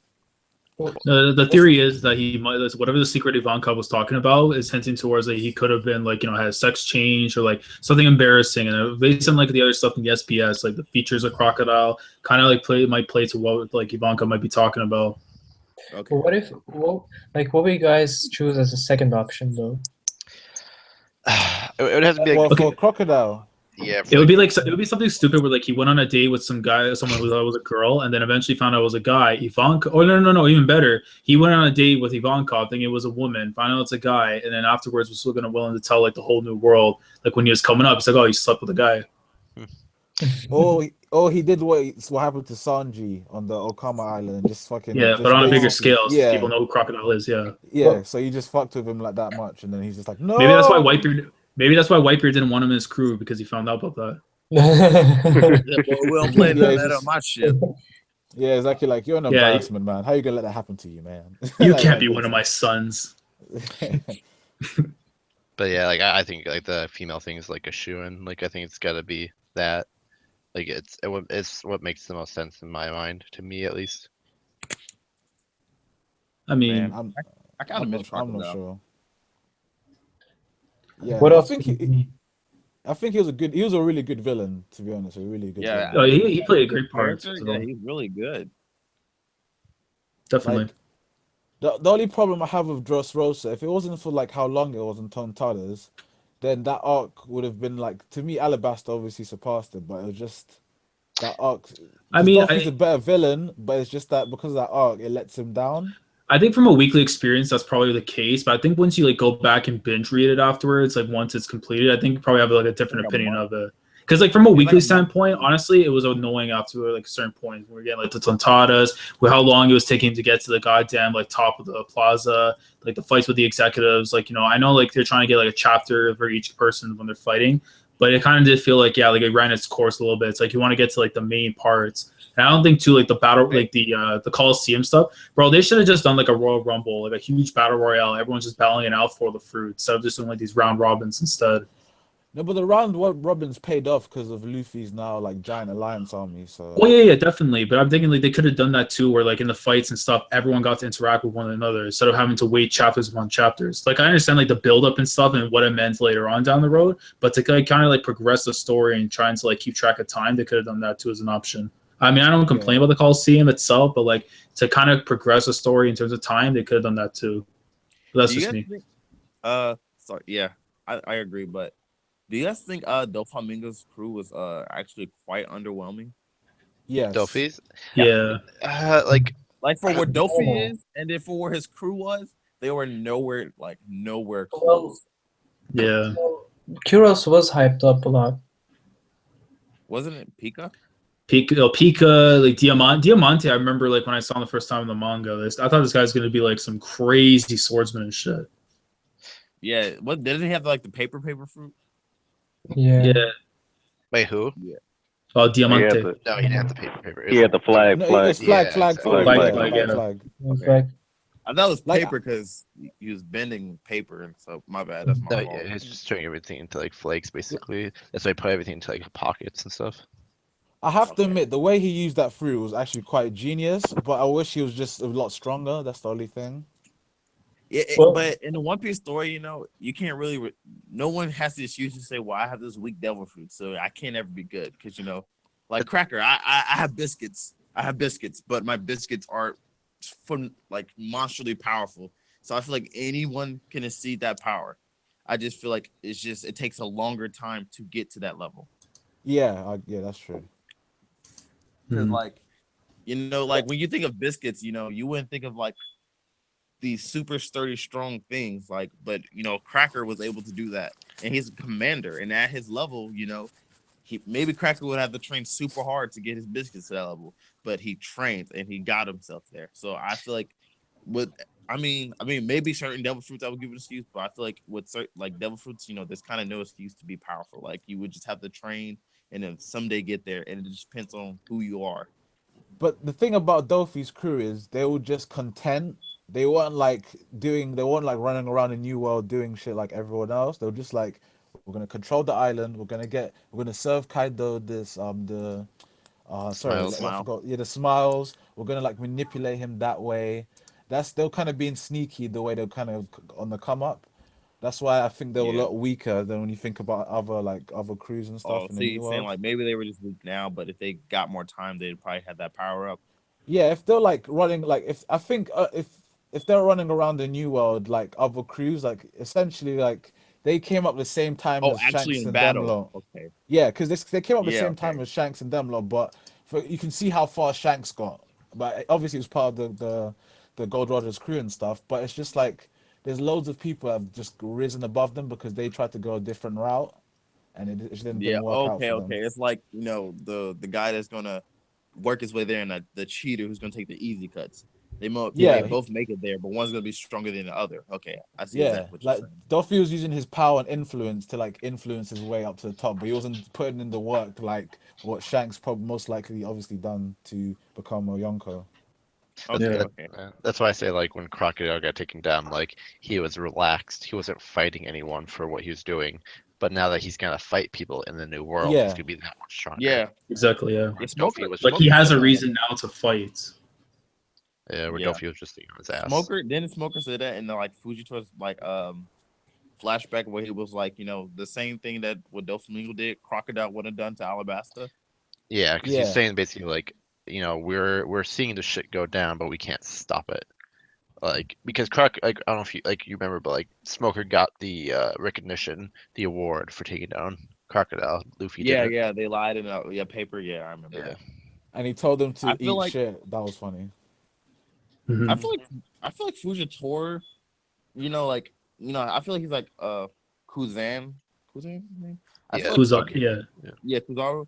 I feel like they're both good people. Like even though they're in the Marines, they oppose pirates. They're supposed to be like from our perspective, bad people. I feel like Yeah. they're actually really genuinely good people, but they're just with the Navy. Well, But I that's feel like why. they're super good people. Yeah, it's Sengoku's the same, Garp's the same. Yeah, Garp. Yeah, Kobe's the like same. they're like we enforce this like, and I've just like kind of realized we're looking at the story of One Piece from a villain's perspective. Like if we think about it, like Luffy's a villain, like Luffy's a bad guy. Like Yep. the pirates are bad people, Yeah. and we see the Navy as like the bad people, but they're supposed to be seen as the justice. But honestly, they're the bad people, and Luffy is supposed to be the good people. I don't know. Sorry about that little confusing rant, but Mhm. I feel like Mhm. with Akainu now being the power, the head, I feel like just the justice system for like the Navy is going to get corrupted in the way of how Akainu sees it. If you Yeah, for know sure. what The I'm thing- trying to say. But the thing about Akainu is like the fact that he was pissed off by what Dofi did, like how Dofi changed the news of him jumping out the Shibukai. I'm not saying Akainu's a good person, obviously he's a bad guy, but I think he's not like bad in a sense, he's like evil. He just believes in absolute justice and he hates weakness essentially. It's kind of like why Zephyr like basically went crazy. Yeah. Is like people fucking killed his family. Before that, he was like, pirates are pirates or whatever. I'll take them down. But then it's like, actually, fuck the pirates. Like, here comes the Neo Marines and stuff like that. Yeah, It's so like- something pushed him to the point where it was like, okay, I was being lousy and lazy at first, but now that you've taken something away from me, I need to enforce this hardcore. Yeah. Like- If Do you guys think it had whatever it has to do with Dragon? Like Oh, for them, like yeah. like how Dragon, like his moment, like he wanted to become revolutionary. It could be the exact same moment where like Akainu was like, no, absolute justice. Yeah, I no, think they know each other though. Like No, the for way he sure was they know each talking Oh yeah, about for sure him. they have to know each other. I I would be yeah. surprised if they were like a Mihawk and Shanks, that they were friends or something like back in the day, but like something happened that caused it to go against each other. I personally think that like Akainu was under Dragon again. If this is the Dragons and the Marines kind of thing, like I Yeah. can see Dragon being like his mentor, his like reason for being what he is. Kind of like how Aokiji's mentor was Garb. Like Yeah. that was his whole reason for joining the Marines. I feel like if Dragon was in the Marines, someone would have made a hint or mentioned it. I mean, Smoker mentioned it in a sense. Like he's like, why are you here? Like, he didn't know the relation between like Luffy and them, but he's kind of like, why? Like, and I think in his mind, Smoker's like, why would you be helping this random pirate? Like, why do you? Yeah. Oh, care? yeah. But don't you Yeah. think that's in a way because the revolutionaries don't really, besides Kuma and stuff essentially, but they don't seem to associate with pirates generally, like from what we know. So maybe I'm just throwing that out there because maybe Smoker's like, Oh yeah, you're like trying Yeah, to go against now the you whole say world that, yeah, I government. remember. Like, why do you care about this They like don't fuck pirate? pirates. Yeah. Mhm. Yeah, like I don't know. It comes down like how you see it. Like I think the entire portion of like what One Piece represents is the idea of perception of how you see things. Yeah. I Which is why agree with I that, mentioned it like as like a huge thing for the Reftel and like the Void Centuries. Like they saw it one way, and I'm pretty sure like people like Garp probably followed them to Reftel or wherever, right? And saw it as well. And like Roger showed it to him, and he saw it a different way. He's like, okay, like I'm gonna be part of the Marines. Like I'm gonna like stay with the Marines and like help them for the rest of my life because like we need to keep this order, this world order. Again, like for everyone that's Copper Kingdom is like again the bloodshed of like It would help if they can accomplish, uniting China. But in the meantime, like they have to literally like kill off everyone else that doesn't agree with them. Yeah. Static Shadix said that Akainu killed children in Ohara. Yeah, I mean he wiped out everyone, bro. He fucking Yeah, he wiped out exactly. Yeah, But I feel like it had to be something like way back then, like something really, really crazy. I would not be surprised if it has something to do with the Void Century. Like they both saw whatever happened at that moment, and then from there, like they wanted to change things. So like one wanted through absolute justice, the other one wanted through like freedom, but through conquering. Yeah. But I feel like Akainu probably didn't know about that. I feel like Akainu should have been like, was he punished for doing that? Like, was he supposed to do that? Like, no, he just everyone kind of was like, okay, basically they're like, all right. yeah, Like, like he did his I feel like job and something that was could have it. happened. Like he should have been reprimanded or no, not like why'd you kill these kids? Like, what was your reason? Like, someone should have talked to him, got that information out of him. Like, why would you do this? Like, those are children. But if you think about it this way, like for example, Sengoku knows that for example, Doflamingo owns as part of a slave trade. You know what I mean? So and he still just turns a blind eye to it. So essentially, they make compromises in the world government for certain things. So. Oh yeah, well yeah. And plus, How I'm do you sure guys the feel higher about- ups as well were happy Do you that guys- O'Hara died.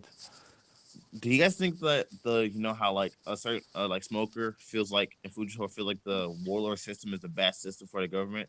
Do you guys also agree with that, or you guys think like maybe it's like It I think depends, though. they're gonna for sure get rid of it. Like personally, Yeah. the reason why it's good is like it shows like in a sense like it's like why like Dofi was allowed to keep like all of his like auction houses and shit because like he held the reins, like he said, on every like monster in the world, and so like having Mihawk there kind of keeps like people from being crazy. Like for instance, when Dog and Krieg and his group saw Mihawk, they're like, "Well, we're dead." Like you know what I mean? Like they don't fuck with these like pirates. So like oh yeah, it's they kinda know like they're on a higher stature, so they're like, if that guy's coming, there's a problem. So let's not be Yeah. too crazy. Oh, And so then it's kind of like an order, okay? Because like maybe the Marines won't get you, but these guys will get you. Okay. Because I think about it in terms of Marineford. Like, if you take away the Shibukai, I'm not saying that the Marines would lose, but it would be a fucking lot more dangerous fight, if you know what I mean. Because a lot more, because they'll just take most of the time they're taking down fodder and stuff. But Dolphy was messing with people. He took down oars really easily. It was just like with I the feel like Shibukai not Doflamingo- there. With the Yeah. Doflamingo or I feel like he just cut off his leg. I don't feel like he didn't do too much. I feel like Kuma did the real damage. for oars. I mean, yeah, Okay, but when you take away someone's leg, they're incapable of walking afterwards. I mean, that's a pretty big thing. Yeah. Like, I Now, know. considering Yeah, for the like Cuba- when he You go, Laz. You go, No, Laz. no. I was gonna say because basically, like for a giant, like for him, like he needs to use his legs to be able to get around. So the fact that he lost the ability to walk afterwards takes away pretty much a majority of what he can do. But obviously, we knew like when he was used as like the bridge, pretty much for the Whitebeard pirates to go over and start causing havoc. Like obviously, we knew from there. But like he could have added more had his leg not been taken out. Yeah. Okay, I can see that. And yeah, and Kuma did do a lot of damage, but it's just like Dolphy was just like the way Dolphy did it was so nonchalant. It was just so funny. He was just like flying in the air and chopping a guy's leg off and just laughing and stuff. And I was like, what the fuck? And it makes it crazier too because we never knew like his devil fruit at that point. It was only until we got to Trust Rosa when we got the name. So like at that point, people were trying to figure out like what the hell can this guy be doing like to be able to take down a freaking giant's leg? Like what? Yeah, he like a puppet. Like people before we got the string, people thought it was like a puppet or whatever. It's like how could a puppet user cut someone's leg? Like what? Do you think Ors had hockey, or was just because he's a giant he wouldn't need it? I think he's just straight up a giant, to be honest. Yeah. He had it. I feel like giant users wouldn't need hockey because they're just massive, so like they would just have that natural strength. So because hockey wouldn't be something they need to use. The whole thing with like people talking about like from the Dr. Jacoby about like all vice admirals and above have hockey. I feel like the giant vice admirals didn't, only because they're just so fucking like naturally strong that they didn't need it, kind of. Yeah, like if I was that size, I mean, I would want to learn hockey, but I was like, it would be something on the back burner. Like I'm this big, like who really wants to like mess with me? Like I'm a giant. Like why would you just want to fight me? Yeah, no, for sure. It's like it would help you clearly, but like I think part of it is like they didn't really, I don't know how to put like it wasn't like a needed thing for like when you're super OP. Kind of like Haruden, like Mach Vice had hockey, but Haruden didn't, from what we see at least. And so, but he still wrecked them. Like hockey clearly helps, but like only to a point. kind of like Monet and like Toshigi, how like Toshigi had hockey, but like it still wasn't enough. So guys, Uncle Kizaru just typed something. He said that Akainu said the walls aren't up because your damn ice is blocking it to Aokiji. And then Kizaru replied with, "Oh, why don't you just melt it?" Did that happen? Wait, Yeah, say that well, again. I think in the anime. That Say that diss. again. Sorry, 44. This. Oh my god. So Akainu said the walls aren't up because your damn ice is blocking it to Aokiji. And Kizaru replied with, "Oh, why don't you just melt it, Sakazuki?" I don't remember that. And but then he did. I remember that. That's a pretty big diss. Like while you're complaining, you could have took care of that yourself, but whatever. I mean, you are the magma user, but I mean, it's our problem that you can't take care of it yourself. I mean, do what you do, guy. I think at that moment kind of confirmed Aokiji over Akainu. But yeah, next question. It's like, But yeah. hey guys, stop using your powers. You're fucking shit up, and you're like, but you can melt it, can't you? Yeah. Akainu just like, yeah, I kind of look like a dumbass now, so I'll just keep going. Yeah. So any more questions, chat, for Crocodile? If there's anything else you guys want to add to as well? I feel bad. This was chat about Crocodile. We're talking about. I mean, think about it. All these characters are gonna have a connection to Crocodile like later down the line. And then when we come back here, it's like, oh yeah, Kuzan and Crocodile. Oh wait, we talked about it. Hey, okay, so this was discussed before in like another live stream. But do you think Crocodile was already awakened? Do you think he was already awakened? I don't think so, personally. I feel like this. I know this is a hard subject because like he has sand, he can draw all these things. Maybe that's just natural. Yeah. He might have had knowledge about the awakenings. Like, yeah, he might have had Crocodile. I think Crocodile was definitely awakened. I feel like the awakening for him would be like a giant sand golem or something, or like he. My thing is, if he was truly awakened, right, he wouldn't have lost even with power. You know what I mean? Like, right. Lee Stray wouldn't have lost ever. Like the entire like place underground would have literally been all sand, like castle, like like Garabro was like sand burial, where he can how he crushes all the rocks and turns that into like grains of sand. It'd been like that with all the runes. He would literally turn everything into sand and just straight up killed Luffy. Like there's no way. I think he had knowledge of it, but I don't think he had it. If he did somehow have it, I just feel like he was weak enough where he couldn't use it anymore because he was like sitting on his ass for a long time. Too much I don't stamina. know.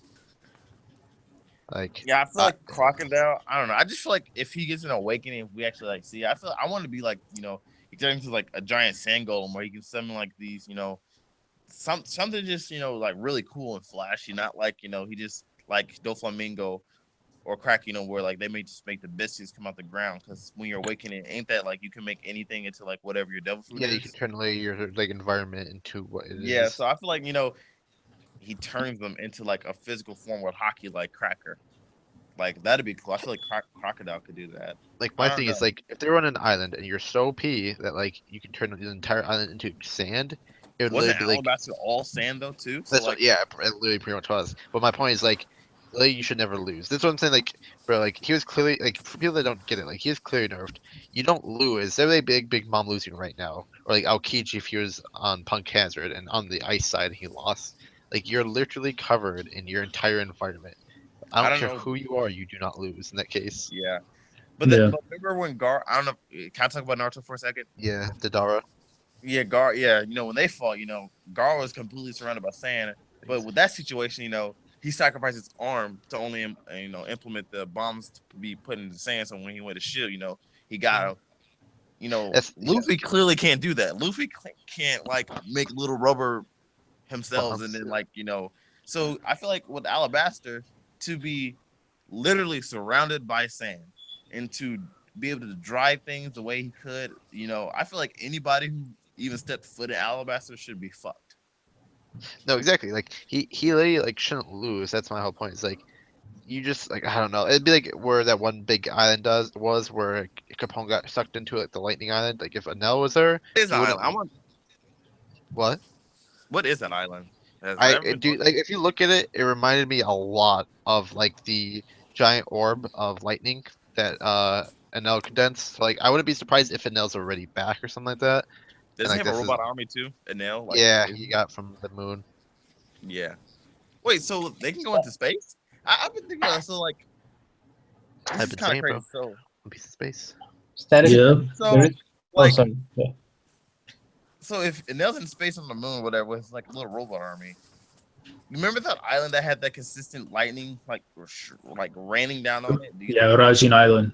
Yeah. Do you think Enel was there too? Maybe. Yeah, Oh, I the think so. one that Pone caught on by. I'll be surprised if like one of his attacks just ended up hitting the new world and that whole island got fucked up. Like, my whole thing is the lady that's handing out the umbrellas is literally just like the lady that was handing out photos from Skypiea entrance, where she would now works at the rubber band land. She hands out rubber bands.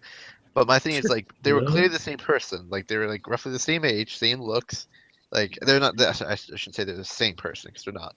But like they're like very much like similar. Like it's clearly referencing Skypiea and the Skypiea like rubber band land and shit. So I personally think that yes, that's gonna be like a thing later. Is like Enel's gonna like have control over that island or something. Like I don't know. That's how I feel. Dang, I don't know. I hope when Enel comes back, I'm praying. He's gonna be another he monster, does. bro. Like the Oh yeah, fact that- definitely. Enel, I don't care what anyone says. Really don't. Enel deserves his Yonko title. End of story. Yeah. He deserves his Yonko title. I Yonko don't care. title. I mean, just off his fruit alone, like I mean, And Enel's so amazing. Like his powers, like just who he is. No, his like, powers are sick. I'm just saying, it's just the hotkey. That's the only thing that's missing, right? yeah, I mean, like, he I had think the ad auto- hockey he would be Yeah, close to level. Yeah, yeah. Like, because obviously he had observation, but he didn't have armament and like, so. yeah. I'm saying like Enel's like such an amazing character. Like I feel like he deserves a Yonko title. I don't know. He's Yeah. pretty powerful. I mean, if you just go back to Skypiea arc, like Enel was like no one can defeat him but Luffy, but only due to Luffy what because like the lightning could have hurt the rubber or something. Yeah, he So, was. Yeah. He was insulate to. Yeah. So like, but wouldn't even like a consistent amount of lightning melt the? I don't know. Well, the thing Not is, when he was going into the cloud, right, of lightning to like Yeah. stop it, when he was using fireworks and shit like that, right? Even Nami said, like, yeah, if you go in there, you're probably gonna die still. Like, Yeah, That's that's the what whole I'm saying. thing. Like, and Nell was like pretty powerful. All the things he was doing, like you can't say he was like probably warlord level, like at that time, like or maybe even higher. Like he's pretty powerful. Like Well, if we go by bounties, if we go by the bounties and stuff, Oda did state if he had a natural bounty, it would be at 500. least 500 million. Which, if we look at it, it's like 50 million lower than what Ace's was, and Ace was like the second division commander of the Whitebeard Pirates. So logically, if we were gonna go with like the bounties, he'd be at least like the second best of the Yonko commanders for like Whitebeard's crew. If we were to go by that ranking order. Yeah. Oh, in the store, who you guys think? Okay, I'm sorry, I'm jumping everywhere. Wait, That's did fine. someone gonna say something? no, go ahead. No, no, go ahead. Oh, wait, Who do you guys actually, wait, think? I was gonna. Stop it. Yeah, yeah, okay. Oh, wait, Go, go. I was gonna say something about Crocodile. I was gonna Okay. say Okay. because I have a theory about how I don't know if you already spoke about it, DGK, but how do you guys think he's lost his arm or his hand? I mean, Oh, why with he has the He and lost stuff, it to 'cause- Whitebeard. I think yeah, Whitebeard I was gonna say cleaned them for a Whitebeard. time. Yeah, I think That's it what I was was like thinking as well. before he had the Sancer fruit. It could I would say this like it could either be like there's always this off chance it's either Big Mom or Weevil, as well. not Whitebeard, because No, I think it could be. But I think with I think it'd be Whitebeard, too obvious. I think it would be too obvious, maybe. I just think with Whitebeard, bro, like kind of like go around. Like, I get it, like they're pirates, but like I still have like a hard time like seeing them straight up killing people and like cutting their fucking arms off. I feel like Whitebeard doesn't kill. I feel like That's what I'm Whitebeard's saying, like like, I just Luffy. don't Like, see he'll it. just what if injure it's the really same bad. person that scarred Stop Shanks? messing with him. So it'd be He's talking Blackbeard. Blackbeard. What do you mean Blackbeard did it? Yep. What if? Mm. It could be, but like I feel like then when they saw each other, he would have had more of a reaction. Yeah, exactly. It would have been like nice hand. Oh yeah, they did see each other. It'd be jokes if he grabbed his hand, like his pockets, like, oh, here, I forgot to give this back to you. When I broke it off, I picked it back up. I'm sorry about the Yeah. situation. Yeah. Okay, so so- my question was, who do you guys think going to be the next Yonko after these Yonko get taken out? I Or kind of maybe think there is gonna maybe be a they Yonko. don't have to get taken out. They can keep their title, but like I let's think say you I think we like- did a stream on that already. Oh, you, Like, I probably wasn't there. I'm sorry. that's fine. I just Yeah. don't think we're gonna see yet another Yonko anymore, to be honest. Only in the sense that like Luffy already said that he doesn't care about being a Yonko. Like he's like, oh yeah, like when they offered him to be the father, right, of the seven sons, he's Yeah, he like, just wanted yeah, them to I be don't care free. about being. He's like, I don't care about being a great person, but I want to be Pirate King. And then Bartolomeo's like, yeah, like his whole idea of Pirate King is to be free, not be tied down by any names or anything like that. So I think that like unless he like, gives it force to him, which is possible, I just think straight up like we're not going to see any more Yonkos. I think the Yonkos are getting taken down, and it's just going to be like the remaining people for who are viable for being a Pirate King candidate, Hmm. which is So why we're in wait, the Throne Wars. okay, so another random question was so were there a Yonko previous before Kaido and Big Mom, Whitebeard and them, or I did feel this like just so. start? I know Stebo talked about before, and at first I was kind of iffy about it, but now like I could see it being a possibility. It's like it could have been Big Mom, Roger, Whitebeard, and then Shiki. Okay, okay. Because we do know that Whitebeard was at the helm, but could have been Pirate King, even though the Yonko system was alive. You guys remember that? Yeah, like I think it's very possible that like these other, like the thing with the Yonkos, I just think it is a name. Like it's like end of the day, it's a name, but it's more so like who is this top four like groups, the factions, and like personally, like if we get two Yonkos taken down in the next couple arcs, right, and if we go with the idea that there are gonna be two more Yonkos, I would see it being Eustace with like Eustace having like maybe X Drake and like Urouge and like maybe Apu if he comes back, but like Hawkins Not on even his side. Hawkins. Yeah, I was gonna say everyone's sleeping on I think it's Hawkins. gonna be like half and half, or like half. Rouge is going for parking level. You know, but I think like half the supernovas are gonna go on one side and the other half on the other side. Like they Yeah. all like I get it, they all want to be Pirate King, but it's kind of like why like Zoro joined the crew in the sense it's like why I should say why he stayed with the crew is like he saw that this dude is gonna be the Pirate King. Kind of like how like the gladiators, right? When they're like, oh yeah, I'm taking down Dofi, like he's mine. And then halfway through it, when they got up there, like Cavendish was the first one. He's like, yeah, like we'll hold him back. Like Luffy, go kick his ass. Kind of like we see it, you now. Like we understand that you will be the strongest. Therefore, we're gonna like follow under you. Yeah, wasn't Cabbage supposed to like if Luffy lost, Cabbage was supposed to be after him to take the chance?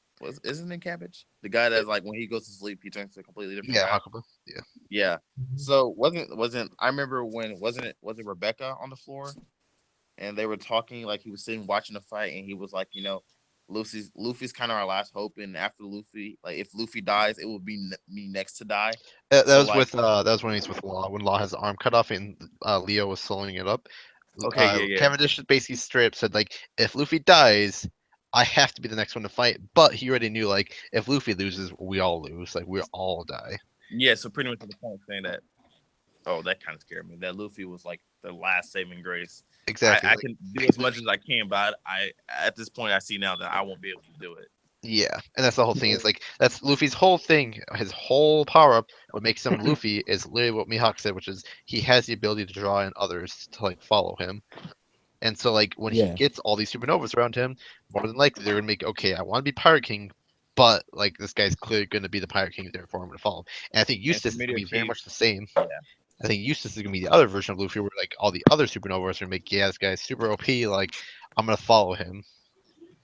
Because I think eventually we're gonna see supernova like kind of clash, like almost like a civil war, where it's like half the group is fighting the other half. yeah, I can see that. Who do you think would be on like what side?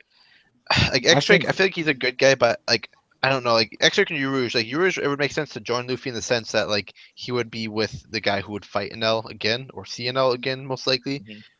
So I could see Urouge showing for sure. I think Bonnie, Law, and Luffy for sure.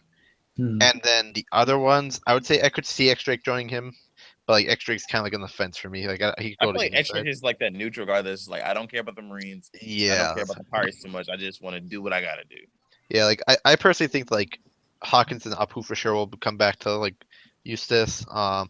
Honestly, I don't. Capone, I think there's a small chance of him dying this arc, only because like I want to see it. Oh, I'm hoping. I hate Capone's character. I'm sorry. Yeah, like I just think it'd be good because it's kind of like it shows consequences for fighting against the Yonko.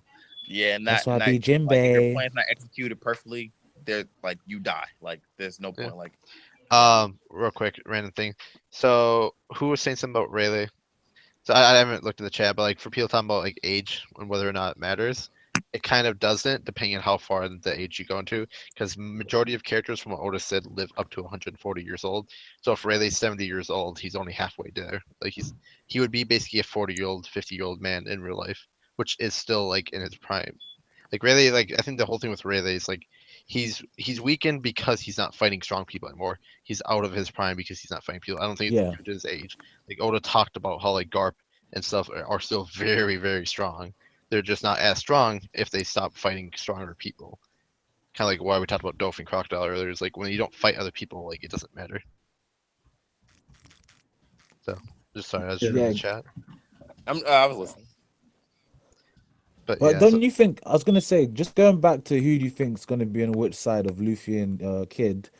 I would have thought Hawkins might go on Luffy because remember when Marineford just finished and he was just 0% reading chance the of dying. yeah, and I just feel like he's like the most kind of I want to say spiritual, but he has this belief in those cards, right? And I think he just see well- that Luffy's ability of just because he's so It is good at awful. just breaking that.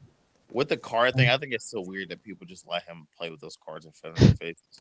Yeah. I'm like, smack the man. He's literally just looking at you in your face, like, yeah, hold on, I'm just gonna place these cards right here.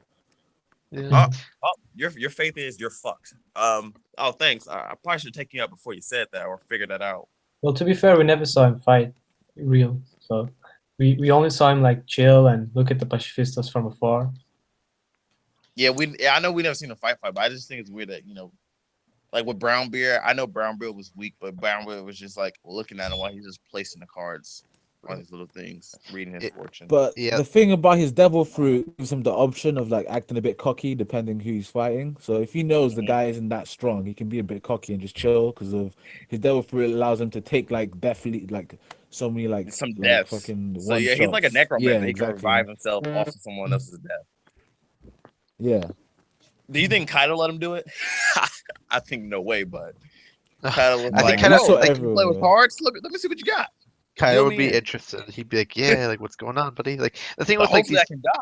like bro, like this is how I see it. Like if Shanks was like Hawkins walked up to Shanks and pulled out cards, Shanks would like start laughing, be like, "Okay, like let's see what this guy's gonna do. I'm so OP, it really doesn't matter." Like you know what I mean? Like at this Kinda point, like like Kizaru. there's nothing you can do but play with your little cards. Entertain. Remember when Kizaru straight up looked at like Hawkins and he looked at like Apu and he's like, "Ooh, like interesting. Like you just blew my like, arm off. Like it's interesting. Like I've never had that happen before." It's kind of like interesting to them because they know they're like at the end of the day, I'm gonna kill you if I want. Like you know what I mean? Yeah. But So I think like, it's I'll let If you it- entertain me for a while. exactly like I don't think they really give a shit. Yeah. By the way, going back on the age thing or Happened to whatever for fucking Kingdom, kids. if you guys knew who the name of R is and once in the name, like age doesn't really matter to that dude. So, Nah, that's You what I was know thinking. what? about, too. Okay, As I soon as won't lie. I'm starting to read Kingdom. I So, good man, I'm good excited man. to read it, Good. so Good. please don't spoil it. Please don't. No. We won't, I'll just say we the won't. letter. The people who are caught up, you know who I'm talking about. Age does not matter. Yeah. to this person. Also, I won't spoil, but Toe did say in a certain arc that age matters. Yeah, the guy that's That's why saying I is a said spoil, R. but Damn it, this Evan. guy. What? That's why I said R. Why would you say his name? Yeah, exactly, You man. pull a Dementor Wait, what? No. What's wrong with Toe?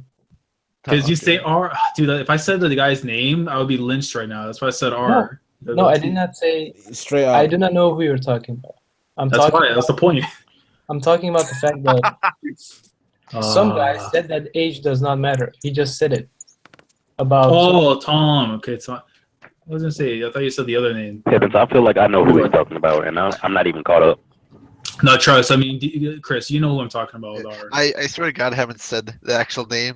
That's what I thought too. I'm just like, what the hell? I'm Like, still confused. So I you're all literally fine. put the I'm letter still and I hear the name. Like, what? Yeah. Nani? Hey, a question. So, like, what do I need to understand Come about on, guys. Kingdom to like because I've First I've chapter. been hearing reviews and seeing it, but I'm going to go back to that's what I'm going to go back to the very first chapter and just start reading from there and just try to catch up. Yeah, trust me. Don't go with the anime. Read the manga because I Yeah, I read manga true first story. before any Yeah, for the anime. true I story, don't man. Like do that's the anime best way to but go. manga. Yeah, I always do manga first. The manga Yeah. is very enjoyable. Okay. It's a ride, man. Like You don't even notice that it's not animated. Yeah, this is Yeah. kind of how I feel about Toriko. You guys ever read that or know about that? Yeah. Toriko's got sauce. No, I haven't read Toriko yet. Oh my god! I'm only on chapter Okay. 7. Nice. I'm I gonna think we tell probably you say this for the personally. after stream and shit. I know. We can go off topic, yeah. Yeah, we're going Yeah. off topic, guys. Okay. Yeah, well, I won't talk about the later, but I highly recommend Toriko. Definitely. Yeah, definitely. Yeah, I guess if there's no more questions in regards to Crocodile, I mean, Captain, what do you have to say? Um, I was gonna mention one last thing because we were talking about warlords in general. Okay. That man, I'm gonna say that man in a weird way. Like, if you guys can guess who I'm talking about, That man. a warlord that has disappeared quite quite a while ago after Marine Oh, Force. I think I know you're talking about. I think I know The you're talking best. Moria. Buggy. Now, about. yeah, This got something to do with Shadow. Moria. Yes, I know Yeah, you're talking Moria, about. guys. Exactly When do you think we're gonna see I have a Moria, theory. guys? Technically, This is my theory. This is my theory. So, we all know that Doflamingo said, he just kind of disappeared into thin air. I think what happened was, I just had a brain fart. Absalom. Absalom took Moria before his death, got him off, Marine Fort, got him away, and Moria is just like in his crib, chilling, like, man, I can't believe they did it to me. I've been with them for this long. They just took me out of this. And you know what? He's like, you know what? But it's all cool because I got a shadow, not just a shadow from any man, but the man himself, Whitebeard. And I think Hallback was like, "You got Whitebeard's shadow. How'd you do that?" And he's like, don't worry about me. I might have took that L, but I bounced back. And he's like, "Okay, I'm listening. What you got?" He's like, "Create me this monster. A monster just the replica of Whitebeard. I'm gonna implement the shadow into him, and we're gonna have ourselves a monster. But we're gonna stay in the shadows. We're not gonna let anybody know.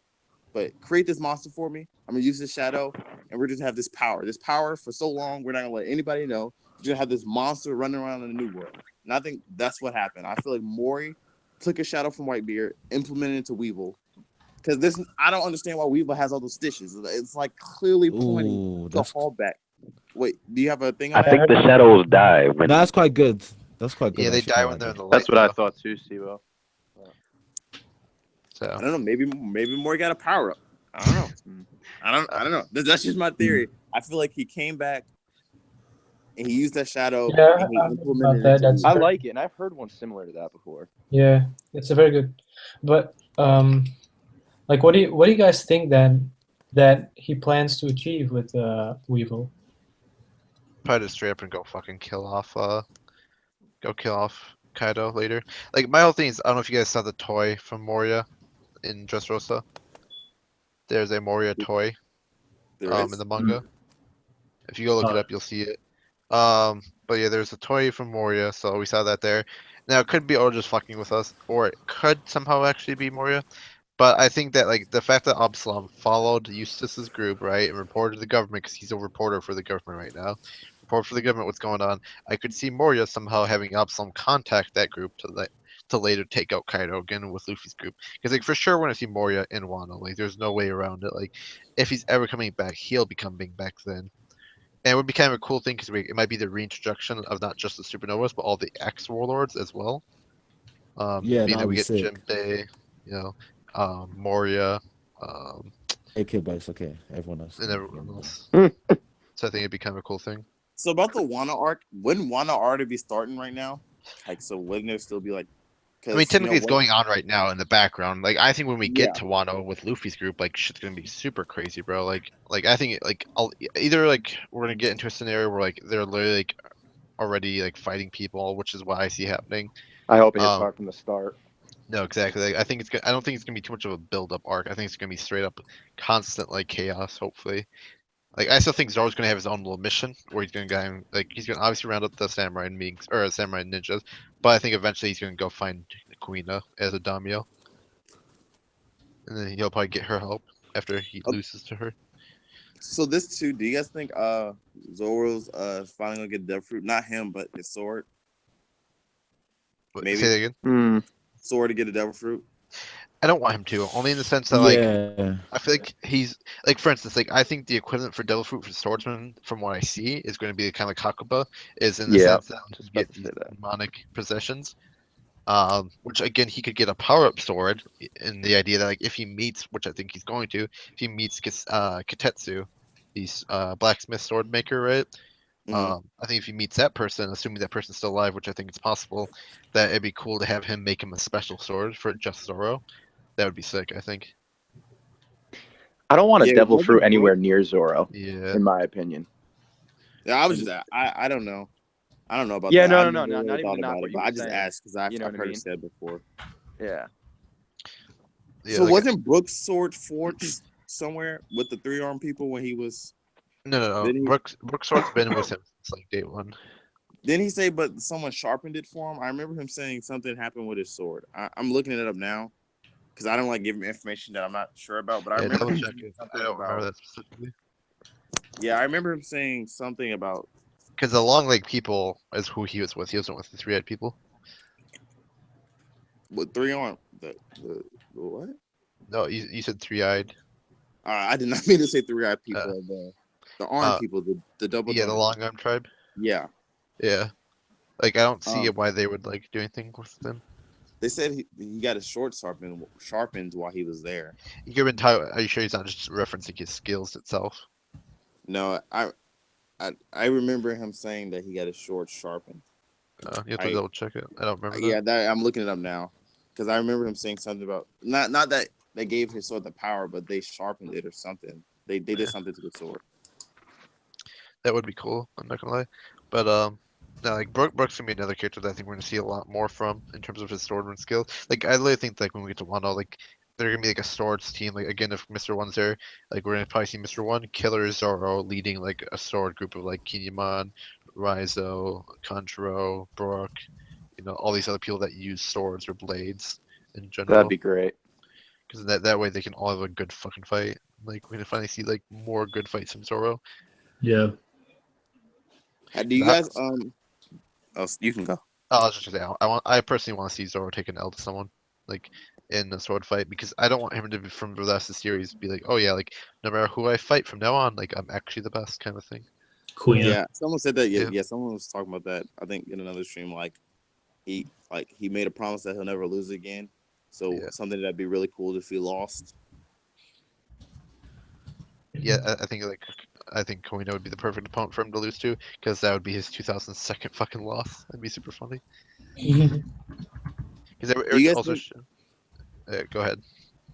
After Zoro came back to the new world, do you think he's actually had a feasible challenge to actually use his real powers? No. I think the only person again, like, because like for instance, bro, he did realistically pretty much just one-shot Pika. Like he walked on the dude, and like people like, oh, that must be Zoro's ultimate move. No, that's like a special now. That's just like a refined version of 3000 Worlds, which was his like ultimate way back in East Blue. And so like I think that's just a regular move for him now. Dude, I was gonna say he's until the end. Yeah, he's literally one-shot everybody he's fought. If you think about it, since he's been in New World, he like one-shot Monet easily, one-shot Hody until Hody started taking drugs and that. Yeah. And then like he just one-shot everybody. He's like just one-shot. Yeah, he one-shot Pika as well. Like it's That's why he insane. needs a good fight in Wano. I feel like in Wano, I hope in Wano that he's not one-shot and like is gonna actually take delicate skill and real training that he got from Mihawk. Mm-hmm. Yeah. Because it'd be, I mean, that for me would just ruin it if Zoro's just like, oh yeah, you're this feasible opponent of like immense strength, but yeah, Shishi Sun, and you're done. Yeah. No. Yeah, like I don't see how he should be able to even remotely like touch the Shogun right now. Yeah. No way. Okay, yeah, it's right here. It's right here. So not much is known about the quality of his sword itself, except that Brook mentioned that the Long Arm tribe sharpened this sword during the time skip.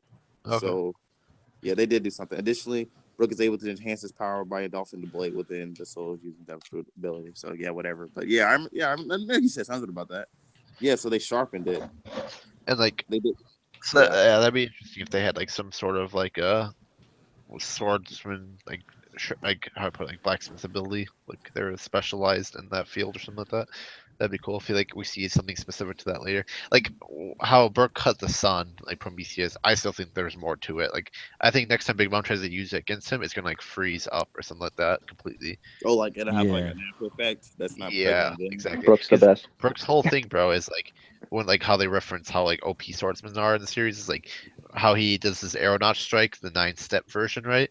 and like Mhm. how like you can walk for 9 steps pre-time skip, and then they notice it. And like I think it was Ryuma, or it was either Ryuma or it might have even Brooke himself that referenced like when you can do that, like when your opponent doesn't notice you for X amount of steps, you're like a legend. Like you're that good of a swordsman. Brooke's the fucking best. And so like I could see it being like you know a day later, bro. Like all of a sudden like he like activates like his soul powers and like the Prometheus freezes over. Yep. Like that'd be cool. Oh, okay. Because okay. And then Nami That would be controls. cool. Yeah, and then Nami During controls the the weather. fight that happens, and Big Mom's like, "What the heck? Like, what happened?" Oh yes. Now I'm kind of riding on that. I want that to happen. To be like really cool to show like how feasible Brooke is. You know, I feel like Brooke got massively disrespected, man. You know, my dude got the roll ponic list, and Nami didn't show him the panties. Brooke's I'm kinda mad at Yeah, her. straight up. Dude, he She should definitely have showed some him the respect panties. now. Like, you know what? You did what you had to do. Take a little peek. Yeah.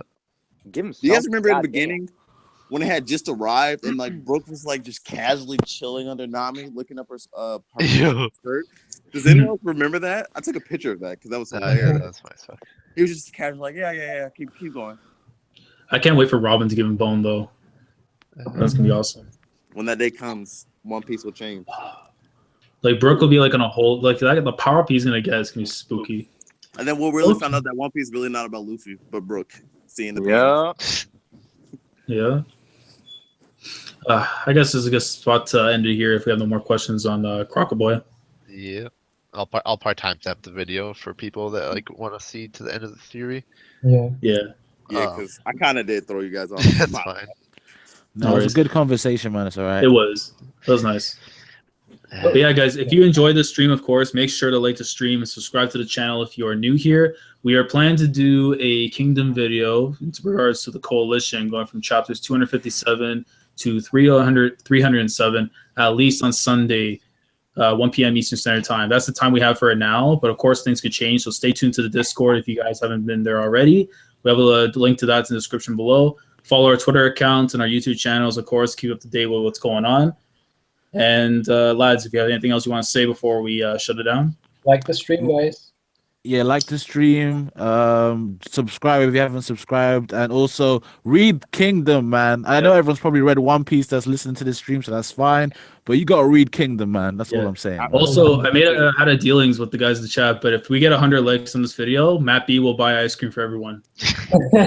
Yo, that's not clickbait. That's real stuff. No, Matt B confirmed this in Brago stream yesterday, so we're confirmed for here's. So yeah. Hi. I didn't know. You guys wait for your outros. Steve-O? You here? No. Steve-O's dead, so I'll take over. Outer Haven. He's been Disperse! Dun, dun, dun, dun, dun, dun.